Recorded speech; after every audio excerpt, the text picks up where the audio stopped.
So today we're painting a concrete porch. Let's get started. So we had this concrete poured about 10 years ago. This is our back porch. And it's held up really well structurally, but it has, you know, wear and tear, like as far as stains are concerned, because we have, you know, plants and furniture, and we have a grill, and just, we live here, we do everything here. So we just have various things like this that probably a hard chemical, we get some of this out, but we really like the idea of a painted porch. So we're gonna opt to just paint over this. So the first thing we've done is pressure washed it yesterday, plenty of time to dry and get any kind of obstacles or anything off of there that shouldn't be on there. And we're gonna blow it off here before we actually start to paint. We're using a wider roller. You can use a normal one if you want to, but this will make it go a little quicker. A regular trim brush. We're using the Ace brand because we live in a small town and that's where we get our paint. And it usually does really well. So the Royal brand of porch and floor, exterior, interior or exterior paint, in this case exterior. And they didn't have any grit, because when you're painting concrete, you know, even though this is a rougher texture, we don't want to take any chances. So we're going to put a little sand in our paint, about a 1:4 ratio, and put it on that way so that we give it some grit, so that there's no falls or accidental things, you know, when it gets wet, because it will get wet. Now, as far as sand is concerned, you don't want to just like go to the beach, get sand and use that kind of sand, because it would clump up. You want a special sand, like a play sand, or in our case, we were already buying pool filter sand, so we're going with that. And we're just going to use a little bit of it for this project. And we're going to use our strawberry bucket.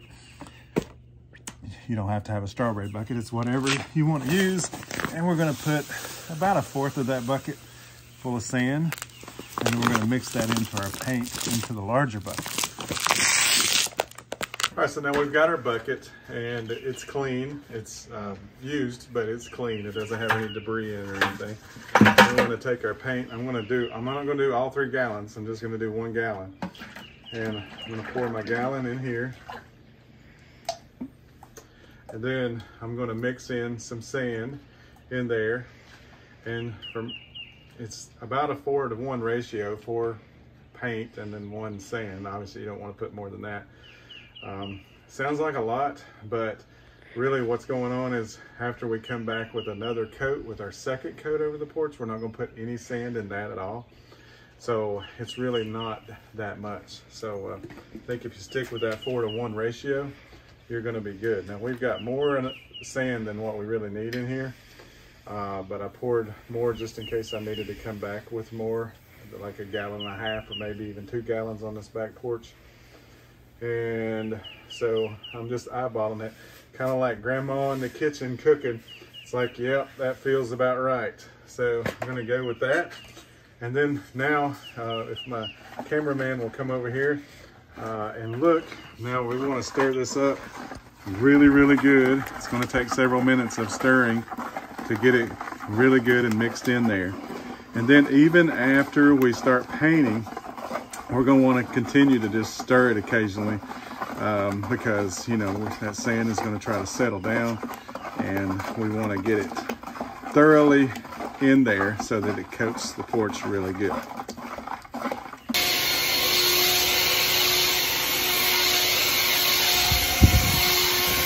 We've got some paint poured in our tray, and there's still some in the bucket. We're going to take what's in the bucket and we are going to paint around the edges, you know, all the way around, you know, and then around these poles as well first, so that we can get our trim out of the way, at least our first coat.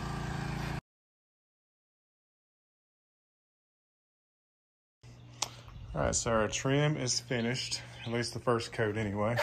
As you can see all the way around, including, you know, around the post as well, and also over on the sides. You can see right here on the sides as well, and then around the post. So now comes the fun part. We're ready to roll it on.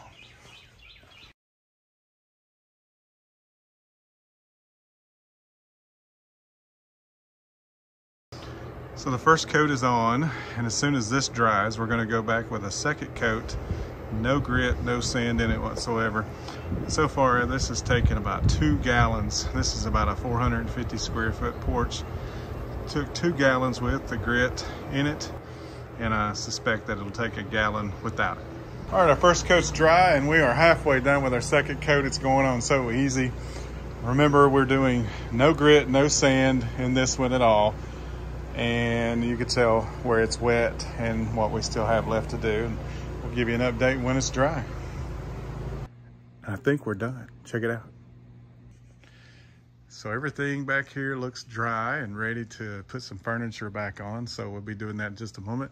We even stained these poles because we had the stain on hand and thought it might look pretty good, and I believe it does actually.